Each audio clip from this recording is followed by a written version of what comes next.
केजरीवाल यांच्या अटकेचा निषेध शरद पवारांनी सुद्धा केलाय। देशात ईडी, सीबीआय या एजन्सीचा गैरवापर सध्या सुरू असून लोकशाहीचा गळा दाबण्याचं काम होतंय। एका राज्याच्या प्रमुखाला अटक करणं चुकीचं आहे।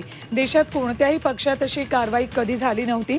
सत्तेचा गैरवापर करून कारवाया केल्या जात आहेत। केजरीवालांच्या मागे ताकदीनं उभं राहणार असल्याचं शरद पवारांनी स्पष्ट केलंय। राज्याचा प्रमुखाला अटक करणं आणि त्यांनी धोरणं ठरवली, त्या धोरणासाठी अटक करणं हे टोटल गैरवाजवी आहे, चुकीचं आहे। आणि आज आपण तिथपर्यंत गेलो, म्हणजे मुख्यमंत्र्यांना सुद्धा अटक करण्याच्यासाठी सत्तेचा गैरवापर करायचा इथपर्यंत आज हे भाजप सरकार पोचलेलं आहे।